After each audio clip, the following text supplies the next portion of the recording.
সম্প্রদায়ের পক্ষ থেকে সালাম, শুভেচ্ছা, অভিনন্দন। আপনারা আসলে আমাদের যে উন্নয়ন কৃষির উন্নয়নের মূলত কারিগর হচ্ছে আপনারাই। আপনাদের হাত ধরে আজকে কৃষি এই অবস্থায় এসে পৌঁছাইছে। তো এটার আমরা যখন একটু যদি পিছনের দিকে যাই, আমরা যখন একেবারে স্বাধীনতা অর্জন করি, স্বাধীনতার পরবর্তী সময়ের কৃষি আর এখনকার কৃষির মধ্যে কিন্তু অনেক পার্থক্য। এটা আপনারা নিশ্চয়ই জানেন। আগের কৃষি ছিল যে আমাদের ট্রেডিশনাল কৃষি, মানদাতা কৃষি, যে কৃষিটা আমরা শুধুমাত্র উৎপাদন করতাম শুধু নিজেদের খাওয়ার জন্য। আর এখনকার কৃষি আমরা কিন্তু শুধু খাওয়ার জন্য উৎপাদন করি না, আমাদের ভাবনা চিন্তা, আমাদের মনোশীলতা, আমাদের মানসিকতা কিন্তু এখন বাণিজ্যিকীকরণের দিকে আস্তে আস্তে ধাবিত হচ্ছে। তো এই ট্রেডিশনাল কৃষি যেটা ছিল আগে খোঁজ কৃষি করতাম, মানে উৎপাদন করবো খাবো, সেই কৃষি থেকে আমরা বেরিয়ে এসে এখন আমরা আসছি বাণিজ্যিক কৃষির দিকে আমরা অগ্রসর হচ্ছি। হয়তো এখনো ওই পর্যায়ে আমরা যেতে পারিনি, কিন্তু ওই পর্যায়ে যেতে গেলে যে নিয়ামকগুলো দরকার, যে উপকরণগুলো দরকার, সেই নিয়ামক বা উপকরণগুলো কিন্তু এখন আমাদের কাছে অনেকটা সহজলভ্য। এই সহজলভ্যতার মূলত কারিগর তিনি হচ্ছেন আমাদের স্বপ্নের সোনার বাংলাদেশ। এই স্বপ্নের সোনার বাংলাদেশের স্বপ্নদ্রষ্টা বঙ্গবন্ধু শেখ মুজিবুর রহমানের আমাদের কন্যা, আমাদের জাতীয় মাননীয় প্রধানমন্ত্রী জনাব শেখ হাসিনা। আমরা গত বড় মৌসুমে সারা বাংলাদেশে তখন লেবার ক্রাইসিস দেখা দিল, বিশেষ করে শ্রমিক সংকট দেখা দিল।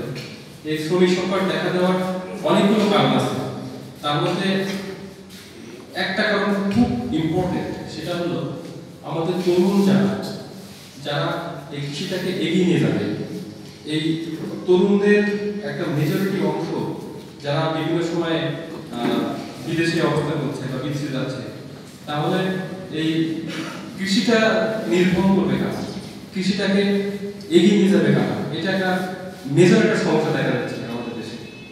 তো এই করোনাকালীন সময়ে যেহেতু আমাদের খুব গুরুত্বপূর্ণ তিনটা সেক্টর ছিল, একটা ছিল আমাদের গার্মেন্ট সেক্টর, একটা ছিল আমাদের রেমিটেন্সের একটা প্রবাহ, আর তৃতীয় হচ্ছে আমাদের কৃষি। তো আমাদের গার্মেন্ট সেক্টরটা আসলে করোনার কারণে আমাদের চোখে আগুন দিয়ে আমাদের দেখিয়ে দিয়ে গেছে যে একমাত্র আমাদের দেশকে বাঁচিয়ে রাখতে পারে একমাত্র আমাদের কৃষি। কারণ আমাদের অনেক আনএমপ্লয়মেন্ট প্রবলেম দেখা দিচ্ছে, আমাদের অধিকাংশ মানুষ বেকার সমস্যা দেখা দিচ্ছে।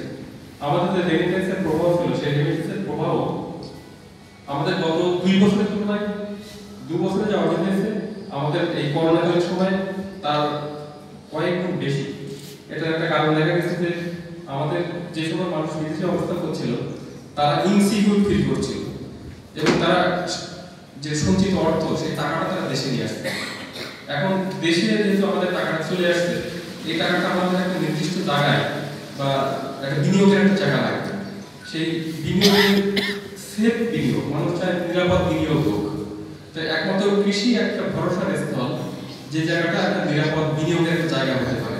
সুতরাং আমাদের তরুণ যারা বেকারত্বের সমস্যায় ভুগছিল, তারা যদি উদ্যোক্তা হিসেবে নিজেদেরকে তৈরি করতে পারে, উদ্যোগী হয়ে নিজেদেরকে তৈরি করতে পারে, আমাদের কৃষির যে উন্নত প্রযুক্তিগুলো যদি ব্যবহার রপ্ত করতে পারে, তাহলে তাদের বেকার সমস্যাগুলো থাকবে না।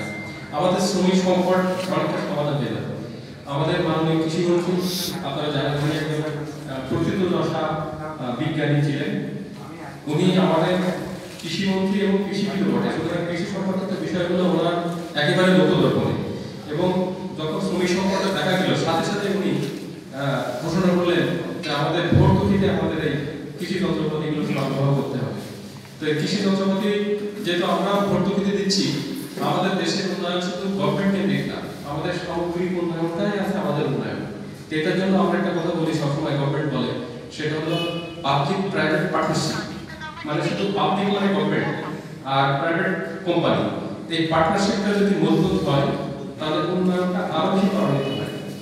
তো সেই প্রাইভেট একটা কোম্পানি আজকে আমাদের এখানে আছে, যে ভিনসেন্ট কনসালটেন্স। আমরা তো সরকারিভাবে 50% ভর্তুকিতে দিচ্ছি, ওনারাও এগিয়ে আসছেন আমাদের মাঝে যে এই কৃষকদের মাঝে এই যন্ত্রপাতিগুলো সহজলভ্য করার জন্য আমরা একটা মেশিন বিতরণ করছি। এটা নিঃসন্দেহে একটা ভালো উদ্যোগ, ওনাদেরকে আমরা সাধুবাদ জানাই। ওনারা যদি আরো বেশি মেশিনগুলোকে যদি অ্যাভেলেবল করতে পারেন, তাহলে আমরা কৃষকরা আরো উপকৃত হবে। কারণ এই মেশিনটার ইফিসিয়েন্সি অত্যন্ত বেশি। আপনারা দেখবেন যে যেখানে আমাদের প্রচলিত শ্রমিক দ্বারা যে 1 বিঘা জমিতে কমপক্ষে আমরা দেখেছি গত মৌসুমে 3000, 3500, 4000 টাকা খরচ হয় বিঘা প্রতি, মানে ধানটা ঘরে ওঠাতে। সেখানে এই মেশিনের তেল খরচ বাদ দিয়ে, শ্রমিক খরচ বাদ দিয়ে সর্বোচ্চ খরচ হলে 1000 টাকা, 1500 টাকা বেশি হয়। সুতরাং আমার অর্ধেক খরচে কিন্তু আমরা চলে আসতেছে ধানটা ঘরে। সুতরাং আমাদের যে কৃষকদের বলি উৎপাদন খরচ বেড়ে যাচ্ছে, এই উৎপাদন খরচ কমিয়ে আনার কিন্তু একটা ইন্ডিকেটর হতে পারে আমাদের এই কম্বাইন হারভেস্টার মেশিন। সুতরাং এই মেশিনটা আমরা সহজে ব্যবহার করতে পারি। এটার অপারেটিং প্রযুক্তি আমাদের চলে আসছে। এর যেরকম মেশিনারি যেগুলো অ্যাভেলেবল করার জন্য যে সকল ওয়ার্কশপ তৈরি হওয়া দরকার, সেই ওয়ার্কশপ তৈরি করার জন্য আপনারা যে খুশি হবেন, আমাদের মাননীয় কৃষিমন্ত্রীর সাথে ভারতের একটা প্রপার চুক্তি হয়েছে।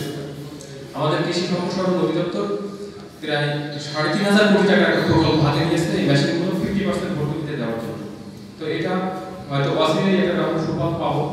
আর যেহেতু ভারতের সাথে আমাদের একটা কোম্পানি চুক্তি হয়েছে, তারা কোম্পানি যদি বাংলাদেশে এস্টাবলিশ করে, তখন এই মেশিনগুলো আমাদের জন্য অ্যাভেলেবল হয়ে যাবে। আপনার যদি যন্ত্রাংশের কোনো সমস্যা দেখা যায়, সাথে সাথে আমরা এটা ঠিক করতে পারবো। সুতরাং আগে যেমন আমাদের একসময় ছিল যে আমরা জমি চাষ করতে আমরা কলে লাঙল ব্যবহার করতাম, এই গরুর লাঙল। এখন মাঠে কিন্তু গরুর লাঙল দেখাই যায়, এটা একেবারে এখন রেয়ার হয়ে গেছে। যারা খুব শৌখিনতা অল্প জায়গা করে তারা একটু গরু লাঙল, মেজরিটি কিন্তু এখন হয়তো ট্রাক্টর বা পাওয়ার টিলার। হয়তো অদূর ভবিষ্যতে, হয়তো 2 বছর, 3 বছর বা 5 বছর পরে আমরা দেখবো মাঠে এই মেশিন ছাড়া আর কোনো মেশিন নেই। যেহেতু আমরা এটা সুফল পাচ্ছি, আমাদের অর্ধেক খরচে আমাদের ধান কাটা হয়ে যাচ্ছে, তাহলে নিঃসন্দেহে আমরা সেটা গ্রহণ করি। তো এটার সাথে আমাদের আরেকটা মেশিন আছে, সেটা হলো ধান লাগানোর মেশিন। ধান লাগানোর সময় কিন্তু আমাদের খুব একটা সমস্যার মধ্যে পড়তে হয়, শ্রমিকের সংকট দেখা দেয়। ওই সময়টাতে আমরা ধান লাগানোর মেশিন যদি তাদেরকে দিতে পারি, সরবরাহ করতে পারি, তাহলে আমাদের একসাথে ধান কাটার মেশিনও হয়ে গেল, আমাদের ধান লাগানোর মেশিন হয়ে গেল। আমাদের যে যান্ত্রিকীকরণের দিকে যাচ্ছি, বর্তমান সরকার এটা সবচেয়ে বেশি গুরুত্ব দিয়েছে যে আমাদের কৃষিকে যান্ত্রিকীকরণ করতে হবে, সহজলভ্য করতে হবে, বাণিজ্যিকরণ করতে হবে, মানুষের মধ্যে সেফ ফুড প্রোডাকশনের দিকে নিয়ে যেতে হবে।